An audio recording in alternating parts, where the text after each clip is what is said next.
Eu hoje vou falar sobre uma das passagens mais difíceis de entender da Bíblia. Mateus capítulo 15, a partir do versículo 21. Preste bastante atenção, porque a mensagem é complexa, mas Deus ele quer falar com você. Partindo Jesus dali, foi para as partes de Tiro e Sidom. E eis que uma mulher cananeia, que saíra daquelas cercanias, clamou dizendo: Senhor, filho de Davi, tem misericórdia de mim, que minha filha está miseravelmente endemoniada. Mas ele não lhe respondeu palavra. E seus discípulos, chegando ao pé dele, rogaram-lhe, dizendo: Despede-a, que vem gritando atrás de nós. E ele respondendo disse: Eu não fui enviado, senão as ovelhas perdidas da casa de Israel. Então chegou ela e adorou, dizendo: Senhor, socorre-me. Ele, porém, respondendo, disse: Não é bom pegar o pão dos filhos e deitá-lo aos cachorrinhos. E ela disse: Sim, Senhor. Mas também os cachorrinhos comem das migalhas que caem da mesa dos seus senhores. Então respondendo Jesus disse-lhe: Ó mulher, grande é a tua fé. Seja isso feito para contigo como tu desejas. E desde aquela hora, a sua filha ficou sã. Muitas perguntas podem ser levantadas deste texto. Por que Jesus tratou aquela mulher daquela maneira? Por que mesmo Jesus sendo dito, não é bom pegar o pão dos filhos e lançá-lo aos cachorrinhos? E depois dela insistir, Jesus atendeu. Vamos analisar o contexto dessa passagem. Primeiramente, essa passagem se encontra num contexto em que Jesus ele já vem de tempos tendo um embate contra os escribas e fariseus. Porque os escribas e fariseus, eles se apegavam muito às suas tradições, eles tinham muita autossuficiência, e a forma como eles interpretavam a lei, a forma como eles levavam suas vidas, simplesmente eles viam a lei como algo mecânico e ignoravam a justiça, a misericórdia, os preceitos principais da lei, a razão da lei. Então Jesus ele foi para as partes de Tiro e Sidom. Tiro e Sidom são cidades que são cidades fenícias. Os fenícios, né? Eles também eram chamados de a Baixa Canaã. Então eram cidades cananeias. E mesmo no tempo de Jesus, ainda eram cidades pagãs. E quem eram os cananeus? Nós sabemos na história bíblica que os cananeus eram povos terríveis. Eram povos que Deus deu a chance a eles de se arrependerem desde o tempo de Abraão. Deus disse a Abraão que a medida da iniquidade deles ainda não tinha chegado, como Deus sabia do futuro. Deus disse que um dia aquele povo ele se tornaria tão perverso que seria destruído. E nós vemos, né, que os cananeus eram povos terríveis. Eles tinham sacrifícios humanos, sacrifícios de crianças. A religião deles era muito voltada para a violência e para práticas sexuais indevidas. Tudo isso, né, era a religião dos cananeus. Eles acreditavam que podiam manipular os deuses deles através de violência e de práticas sexuais, agradar para que eles fizessem a vontade deles. E eles eram um povo idólatra e um povo extremamente imoral, extremamente perverso.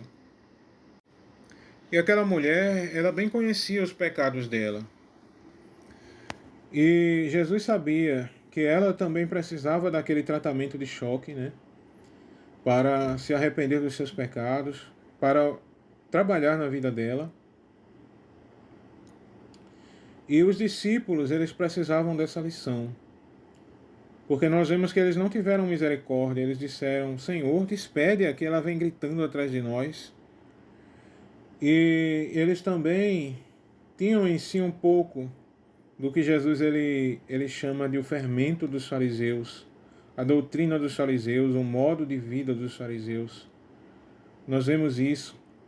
pelo modo como esses discípulos eles se comportaram.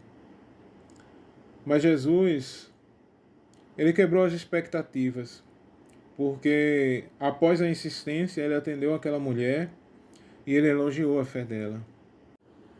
Isso é algo que, do ponto de vista de alguém que olha para a lei como simplesmente uma coisa mecânica que tem que ser feita, simplesmente